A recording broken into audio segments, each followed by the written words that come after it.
जय हिंद, जय शिक्षक साथियों। मेरे चैनल में आप सभी का स्वागत है। निष्ठा 3.0 FLN मॉड्यूल 10, जिसका नाम है बुनियादी साक्षरता एवं संख्या ज्ञान हेतु विद्यालय नेतृत्व। प्रशिक्षण के समय आकलन हेतु जो भी प्रश्न इसमें संभावित हैं वो मैं आपके साथ शेयर कर रही हूँ, तो जल्दी से देख लेते हैं ये वीडियो। पहला प्रश्न, बुनियादी साक्षरता और संख्या ज्ञान की अवधारणा कितने वर्ष के बच्चों पर लागू होती है?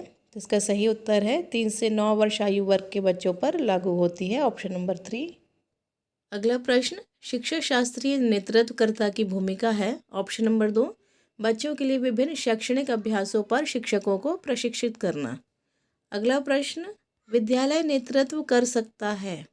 आंसर है बच्चों के बीच सुदृढ़ प्रारंभिक अधिगम क्षमता का निर्माण। नेक्स्ट प्रश्न है, किस मॉडल में बच्चों की सांस्कृतिक और भाषाई पृष्ठभूमि के आधार पर विद्यालयी प्रक्रियाओं को निर्मित करने की बात की जाती है? तो ये है संदर्भ विशिष्ट नेतृत्व मॉडल। नेक्स्ट है, बुनियादी साक्षरता एवं संख्या ज्ञान FLN को सुदृढ़ करने हेतु विद्यालय नेतृत्व के लिए कौन सा मॉडल उपयुक्त नहीं है? सही उत्तर है ऑप्शन नंबर 2, अकादमिक नेतृत्व। नेक्स्ट प्रश्न, शास्त्रीय नेतृत्व सकारात्मक रूप से प्रभाव डालता है, ऑप्शन नंबर 3, बच्चों की सीखने की क्षमता पर। आगे बढ़ेंगे। बच्चा अपने बाएं हाथ से लिखता है और इस तरह काम करने में सहज है, उसे डैश करना चाहिए, उसे उसकी पसंद को प्रोत्साहित करना चाहिए, ऑप्शन नंबर 1 सही होगा। नेक्स्ट प्रश्न, परिवार की भागीदारी के प्रकार में शामिल है, ऑप्शन नंबर 1, अभिभावक के साथ बच्चों के पोर्टफोलियो पर नियमित रूप से चर्चा करना। अगला, बुनियादी साक्षरता और संख्या ज्ञान के संदर्भ में विद्यालय विकास योजना हेतु इनमें से क्या आवश्यक है? इसका सही उत्तर है 3 से 9 वर्ष आयु वर्ग के बच्चों की विकास संबंधी आवश्यकताओं की योजना बनाना। नेक्स्ट प्रश्न, शाला शास्त्रीय नेतृत्वकर्ताओं को यह सुनिश्चित करना चाहिए कि सभी विद्यालयी प्रक्रियाओं में, ऑप्शन नंबर 3, बच्चे केंद्र में रहें, ये सही होगा। नेक्स्ट प्रश्न, इनमें से कौन विद्यालय परिवार समुदाय के बीच एक प्रकार की भागीदारी नहीं है? सही उत्तर है सहभागिता करना। आगे बढ़ेंगे। परिवर्तनकारी नेतृत्व के लिए इनमें से कौन सा सही नहीं है? इसका ऑप्शन नंबर 4 सही होगा, वित्तीय प्रबंधन। नेक्स्ट, छात्रों की तर्क करने और दैनिक जीवन में सरल संख्यात्मक अवधारणाओं को प्रयोग करने की क्षमता को डैश के भाग के रूप में माना जा सकता है, ये है ऑप्शन नंबर 4, प्रारंभिक संख्या ज्ञान। नेक्स्ट है, छोटे वर्ष की आयु वर्ग के बच्चों के साथ व्यवहार करते समय एक नेतृत्वकर्ता का सही मानसिकता क्या होना चाहिए? इसका सही उत्तर है सकारात्मक और लचीली मानसिकता। छोटे वर्ष आयु वर्ग के बच्चों के लिए इनमें से कौन सा शिक्षा शास्त्र प्रासंगिक नहीं है?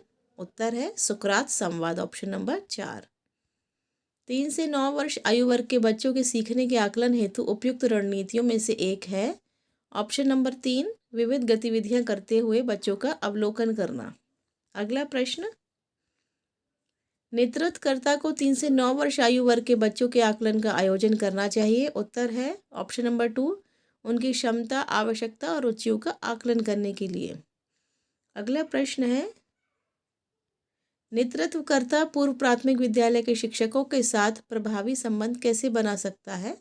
इसका उत्तर है ऑप्शन नंबर 4, बच्चों की विकासात्मक आवश्यकताओं के बारे में शिक्षकों के साथ चर्चा करके और योजना बनाकर। अगला प्रश्न, शिक्षा शास्त्रीय नेतृत्व विशेषज्ञता का एक व्यापक क्षेत्र है जिसमें एक नेतृत्वकर्ता के पास डैश होने की आवश्यकता होती है। सही उत्तर है 3 से 9 वर्ष की आयु के बच्चों के लिए उपयोगी शिक्षा शास्त्रों का गहन ज्ञान, ऑप्शन नंबर 1 सही होगा। अगला प्रश्न, संचार की भागीदारी के प्रकार में शामिल है, ऑप्शन नंबर 2, अभिभावक के साथ बच्चों के पोर्टफोलियो पर नियमित रूप से चर्चा करना। नेक्स्ट प्रश्न है, विद्यालय में प्रातःकाल आगमन समय को बनाए रखने के लिए पहली कक्षा के शिक्षक को कौन सी रणनीति अपनानी चाहिए? उत्तर है ऑप्शन नंबर 3, बच्चों के लिए सामूहिक पठन जैसे नियमित आगमन कार्यों की शुरुआत करना ताकि उन्हें समय पर आने के लिए प्रोत्साहित किया जा सके। अगला प्रश्न, शिक्षकों को नई जानकारी प्रस्तुत करनी चाहिए और उसे इन चीज़ों के साथ जोड़ना चाहिए जिन्हें बच्चे पहले से ही जानते हैं। ऑप्शन नंबर 3 सही होगा। एक नेतृत्वकर्ता 3 से 6 वर्ष की आयु वर्ग के बच्चों को डैश के माध्यम से संलग्न कर सकता है। तो इसका सही उत्तर है ऑप्शन नंबर 3, खेल आधारित शिक्षा शास्त्र। अगला प्रश्न, बुनियादी साक्षरता एवं संख्या ज्ञान FLN को सुदृढ़ करने हेतु विद्यालय नेतृत्व के कौन सा मॉडल उपयुक्त नहीं है? इसका सही उत्तर है ऑप्शन नंबर 1, अकादमिक नेतृत्व।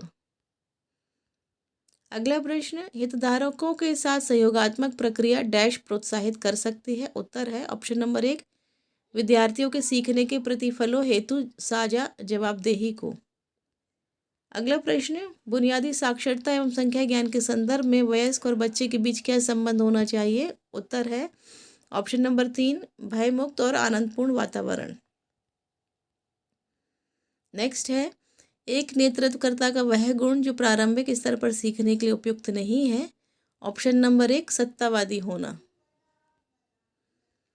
प्रभावी विद्यालय अभिभावक के जुड़ाव में विश्वास करने वाले नेतृत्वकर्ताओं के ये कहने की अधिक संभावना है कि इसका ऑप्शन नंबर 2, सभी अभिभावक अपने बच्चों का समर्थन कर सकते हैं। नेक्स्ट है, 3 से 9 वर्ष आयु वर्ग के बच्चों के सीखने के आकलन हेतु उपयुक्त रणनीतियों में से एक होगी। इसका ऑप्शन नंबर 2, विविध गतिविधियां करते हुए बच्चों का अवलोकन करना, ये सही होगा। अगला प्रश्न, इनमें से कौन विद्यालय परिवार समुदाय के बीच एक प्रकार की भागीदारी नहीं है? तो इसका सही उत्तर है ऑप्शन नंबर 1, सहभागिता करना। अगला प्रश्न देख लेते हैं, शिक्षा शास्त्रीय नेतृत्व सकारात्मक रूप से प्रभाव डालता है? उत्तर है ऑप्शन नंबर 4, बच्चों की सीखने की क्षमता पर। अगला प्रश्न है, विद्यालय नेतृत्व कर सकता है? ऑप्शन नंबर 1, बच्चों के बीच सुदृढ़ प्रारंभिक अधिगम क्षमता का निर्माण। अगला प्रश्न है, एक बच्चा अपने बाएं हाथ से लिखता है और इस तरह काम करने में सहज है, उसे डैश चाहिए, उसे उसकी पसंद को प्रोत्साहित करना चाहिए। ऑप्शन नंबर 2 सही होगा। अगला प्रश्न है, नेतृत्व के किस मॉडल में बच्चों की सांस्कृतिक और भाषाई पृष्ठभूमि के आधार पर विद्यालयी प्रक्रियाओं को निर्मित करने की बात की जाती है? उत्तर है संदर्भ विशिष्ट नेतृत्व, ऑप्शन नंबर 4।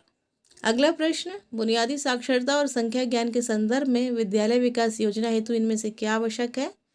तो ऑप्शन नंबर 3 से 9 वर्ष आयु वर्ग के बच्चों की विकास संबंधी आवश्यकताओं की योजना बनाना, ये सही होगा। निम्नलिखित में से कौन लर्निंग एट होम घर पर सीखना की भागीदारी के प्रकार में शामिल नहीं है? तो उसका उत्तर है, यदि अभिभावक निरक्षर हैं तो उनके साथ भेदभाव करना, ऑप्शन नंबर 4 सही होगा। और इस वीडियो का लास्ट प्रश्न, इनमें से कौन शिक्षा शास्त्रीय नेतृत्व के ढांचे का हिस्सा नहीं है? तो इसका उत्तर है ऑप्शन नंबर 2, विज्ञान प्रयोगशालाओं में प्रयोगों का नेतृत्व करना।